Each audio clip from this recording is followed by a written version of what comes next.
Okay, so home equity is decreasing, foreclosure filings and activity increasing. That's not a really good combination for the housing market. So, welcome to Housing Bubble 2.0 News of the Week, or as I like to call it, another episode of As the Housing Market Turns. Today is the 8th of May. Randy here, putting the realism back in real estate. Hope you're doing well. First of all, we are really busy in our business right now. Want to give you guys a heads up. This is what we're doing basically in real estate. And this is another program I have, which I'm launching right now. So I think it'd be interesting for people to jump in on this because it's basically the ways to earn income and build wealth in a housing correction or housing crash. Foreclosure auctions, bank owned, real estate owned, short sales, short payoffs, subject tos, homeowner association, condo association foreclosures, they go on all the time. Tax deed foreclosures, probate estate foreclosures, zombie house foreclosures. You know, I love those. Underinsured people having problems. Insurance companies aren't going to pay out what they need to pay out. They're going to be having problems. And what we call surplus or overage after the foreclosure process. These are all things that we're working on right now. So, you want more information? Please reach out to me. This is what we're doing in our real estate business. So home equity ticks downward again across the U.S. as housing market remains stalled. Basically, this is from Adam Data Solutions. They every quarter they do their analysis. So 47.2% of mortgaged residential properties in the U.S. were considered equity rich. What does that mean? It basically means that your loan balance, your loan to value is 50% or less. Okay, so in other words, you owe $100,000, but your property is worth $200,000 or more. Okay, so essentially, you've got lots of equity, which should help you sell and earn money, or take out home equity loans and lines of credit, things like that. So essentially, that's what we talk about when we say there's equity. But it is actually slowly sort of working its way down here. All right, so we're losing every month. We're losing equity, believe it or not. And on the flip side, we have what's called the underwater property. So Adam refers to the what we call the considered seriously underwater property, and seriously underwater is defined as you're owing 25% more than your mortgage value. So in other words, your mortgage is worth more than your home is, and is 25% minimum greater than your home value. So for example, you owe your home's worth $100,000 and you owe more than 125K. That's how this actually works. So it's about 3% of the mortgages across the U.S. are considered underwater. And again, homeowners across the U.S. continue to sit in a far better position than they were just a few years ago. However, the recent downturn, the housing market's chipping away at the bounty they reaped from a decade of price surges. So yeah, everything that comes up has to come down. There's still, equity out there, but not as much as you may think. And essentially, some people are when we talk about seriously underwater, it's only 3% of mortgages, which doesn't seem like much, but that's seriously underwater. What about those between 1% and 24% underwater? So we don't know what that value is. So there's more underwater than really meets the eye out there, and we got to keep that in mind. Basically, largest increases in seriously underwater mortgages are concentrated in the Northeast. We have places like South Dakota, believe it or not, went up in their share of underwater mortgages. Pennsylvania, Maine, Vermont, also Idaho. So some locations that really have had not much to do with foreclosure issues, or they've enjoyed a good decade or so of, I guess you could just say, home price appreciation. Well, now we're starting to see some changes, and some of these states, I guess you could say, they're having the most percent change because you don't see much stuff going on there to begin with, right? So that's kind of the situation here. So interesting to see which states are going through different situations here. So next one, Midwest and South continue to have the largest share of seriously underwater mortgages. Again, the top 10 states where mortgages were underwater. We've got the top 5 were Louisiana, Missouri, Illinois, Iowa, and Kentucky. The smallest shares, believe it or not, with underwater is Vermont, Rhode Island, Florida, New Hampshire, and California. Now, I guess, as a percentage point, Florida and California, large states, highly populated, lots of mortgages and houses. So I guess from a percentage point, that's how they're playing out here. So I guess say metros with big populations. You got Baton Rouge, New Orleans, Syracuse, New York, Scranton, Pennsylvania, and Toledo, Ohio, with a larger share of underwater properties. Again, this is what they're talking about. This is how they're calculating their information. There's more underwater than we think because it's difficult to actually figure out, how much is underwater. A lot of the properties I deal with are underwater big time. Most homeowners facing foreclosure have some equity. Well, this is debatable, and the reason why I say this is the fact that I'm assuming from what I've understood here that when they talk about equity, they go, well, what's your home worth, which is X, what's your loan balance, which is Y, and a lot of times the loan balance is based on what the loan balance was when the property, like your loan amount that you had, so your LTV then. Now, when you don't pay your mortgage and you're facing foreclosure, who knows how many months you've not paid and the other costs, fees, escrows, etc. So that chipping away at the equity is not, I don't think, reflected in statistics like this. Just something to think about, guys. U.S. home sellers experience further decline in profits. So yeah, with respect to, it all makes sense. If your equity is dropping, you're going to see less profit in your home. So basically, shows that the profit margins on medium-priced single-family homes and condo sales across the U.S. decreased to 44.2% as home prices stayed flat or kept declining around most of the nation. So again, every month as we have value erosion, less equity, you have the profitability when you sell your house is taking a hit, which just seems to make sense, right? I mean, that would, everything kind of lines up with what's happening in the marketplace. Basically, homeowners are starting to take a significant hit from the form of lost profits from the recent market slowdown. 9 months of varying price declines around the country have carved away almost a quarter of the profit margin sellers were enjoying early to 2022. That's a striking reversal of what we saw for a decade. Interesting enough, it's possible that the oncoming peak buying season could lead to increased profits. Over the next few months, we expect to gain more clarity regarding whether the current market stagnation is a short-term aberration or a more significant trend. This basically brings me back to the last housing crisis. So we're looking, they're saying we don't know. Is this a short-term aberration or long-term trend? Expectations is that, we'll see some uptick in activity and maybe some values because we have the spring-summer selling season starting right now. Well, last year's selling season was somewhat underwhelming to say the least, and we started to slide from that point on. Could it happen again? Possibly. Again, it's short-term versus long-term pain, right?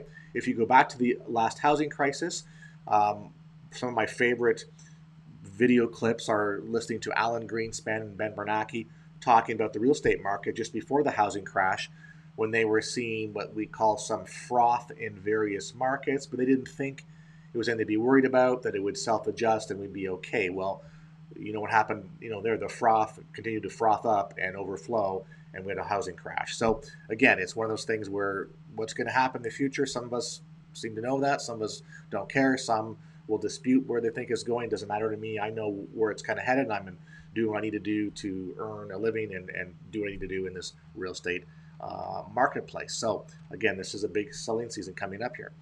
For those of you folks that enjoy my information, could you do me the honor and please subscribe? I'd really appreciate that.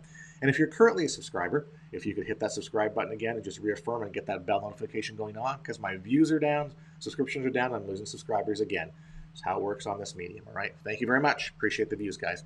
All right. So equity eroding, foreclosure filings going up. So basically here, again, Adam does sort of these type of reports on a quarterly basis. It released its U.S. Q1 2023 foreclosure market report, basically 6% up from the previous quarter and up 22% from a year ago. So we're starting to pick up the pace on some of the foreclosure activity here. For me, the number one thing that I look at is really the foreclosure starts. That's kind of what I'm concerned about, because that to me shows, new activity here. So basically, a total of just over 65,000 properties started the foreclosure process in Q1 2023, up 3% from the previous quarter, up 29% from a year ago. So we are seeing a quarterly increase. We are seeing a year-over-year increase, which tends to make sense. States that have the greatest amount of foreclosure starts, now we're talking just peg counts, California with 6,800 and change, Texas 6,700 and change, Florida 5,700 and change, New York 4,300 and change, and Illinois 4,000, just over 4,000 foreclosure starts. So basically, these are the top states. These are the top populated states across the country. So this should come as no surprise as we're seeing a significant increase in activity. Populations that are seeing the big number of starts are New York City, Chicago, Illinois, LA, Houston, Philadelphia. Always those a mix of those cities are in the top, we'll say, foreclosure filing locations. So it's actually happening, guys. So for people who go, it's not here, don't worry about it. Well, I beg to differ. It is actually happening. Just that sometimes foreclosures do take a bit of time to work through the system. And yet there are more solutions that lenders are offering to their homeowners, but that doesn't make a huge dent in the foreclosure filing process, number one. Two, it's more of a save after the fact, but a lot of people that I see are losing their home to foreclosure auctions because they just can't get their act together and get their solutions going on. Highest foreclosure rates are in Illinois, number one, Delaware, New Jersey, Maryland, and Nevada. That's per capita, like, rate per, one in every 762 housing units, etc. So it's the rate of foreclosure filing. Statistically, some of the cities that have the higher rates are Fayetteville, North Carolina, Cleveland, Ohio, Atlantic City, New Jersey, Columbia, South Carolina, Bakersfield, California. So again, some of these cities are starting to see some increases in activity, which doesn't bode well for the future for them. This is sort of the market data by state. So I've got two slides of this, all right, so half and half. I put arrows where we have the top 10. So Delaware is number 2, Florida is number 10. Again, this is foreclosure rate. It's not the actual per pay count number. It's the rate, the ratio. We got Georgia at number 12, Illinois number 1, Indiana number 7, Maryland number 4, Michigan number 8. So we're seeing a lot of activity in various states. Again, doesn't seem at all to make sense. Nevada number 5, New Jersey number 3, Ohio number 6, South Carolina number 9. That's kind of your top, your top 10. New York squeaks by with number 11. So you can see that we're starting to see a little more activity. Look at Texas is 19 on the rate, but they were up there with 7,200 plus filings for the time period. So again, you don't have to be up there in the rate to have a volume. If you take a look at the volumes, I mean, Missouri number 37 is over 1,000 that were filed. Tennessee number 28, 1,400 that were filed. So Virginia 1,700. So sometimes the rate, it may not be as egregious, but the volume, the peg count is what we're looking at here. I don't really care about the rate. I know certain states are going to get their volume regardless of what goes on. So that's just what's happening here. So if we go back to the previous slide, I can take a look at what's going on there again. This is part of the process here. So for me, this is kind of, we're in correction mode right now, and this is what happens. We have a slow burn on price decrease and devaluing going on. We have affordability crisis still. Interest rates are still high. The Fed just bumped up the 25 basis points the other day. So we'll see how that plays out. Our interest rates for mortgages have been sort of up and down, up and down. So whenever there's a shift downward, we see more activity on loan applications, etc. Pending home sales are down still. That's a function of high interest rates, affordability issues, and just the fact that people are not buying right now. Simple as that. So it all sort of impacts everything here. What else we got on there? So, for example, Georgia, and I said number 12, 3,200. That's the Atlanta area carries that. Colorado over 1,100. California up there. California came in at number 14, but California has over 10,200 foreclosure filings for the quarter, for the first quarter. You're going to see the majority of those going to be in the LA County, Riverside, San Bernardino counties. That's where that typically you find it all. So, but again, like there's a concentration of population, we have a concentration of foreclosures. But the point being, this is what's going on here. So foreclosure filings pick up before they wind through the system and then become problems for people and then become opportunities for us. So that's why I wanted to show you this, is the fact that, it does take some time for this to play out, but all the pieces are there. We're having, appreciation is slowing down. In some locations with respect to case-shiller, it's gone the other way now, right? Some of the West Coast cities are losing, right? Everybody else is plateauing and coming down to the zero number. Even in Florida, where we've been leading for the past little while, we're not seeing these 30 and 20 and 30% year-over-year appreciations. Locations now in single digits now. Miami, I think, was 10% or 11% last case-shiller. So everything is decreasing, and you can see with the larger states and some of the Sun Belt states, the amount of foreclosure filings is increasing as well too. So that's the perfect storm for housing correction, housing issues. So that's why I always say you got to keep abreast of what's going on, understand what's going on. From our perspective, as I said, this is what we do here. So I work on pre-foreclosures. We have people that bid at the auction. We're doing some interesting stuff on the REO side right now, going directly to the lenders. Short sale, working a bunch of short sales and short payoffs. Subject to, yeah, we're taking a look at that whenever that makes sense. Homeowners associations and condo associations always file because people are having financial difficulties. That'll be a problem for people as well too. Tax deed. Okay, guess what? We've got increased property taxes. That's going to manifest out that people can't afford to pay for the property taxes. They're going to have tax liens and eventually tax deed foreclosures. That's an issue. Probate. People have passed away. Certain states, people age out in. There's always people down here in the southern states that pass away and then their properties sit there. They don't. It's a lot of reverse mortgages too. That's a situation. So we find that this is increasing. Zombie houses, you know, I'm all about that, right? I like the zombie houses. One of the deals that I worked on appeared on the zombie house flipping show in Tampa, so you can check that out online. You can check out the past episode on that. That's growing. There's lots of zombie houses. That's increasing as well. Underinsured. What I mean by underinsured is the fact that you have, you know, natural disasters, hurricanes, wildfires, floods, whatever, that sometimes hits areas that maybe aren't always insured high enough or they didn't expect it. So you have underinsured properties that homeowners go, the insurance is not going to cover the repairs, we're going to walk away. That's opportunity as well to get those properties at discounted.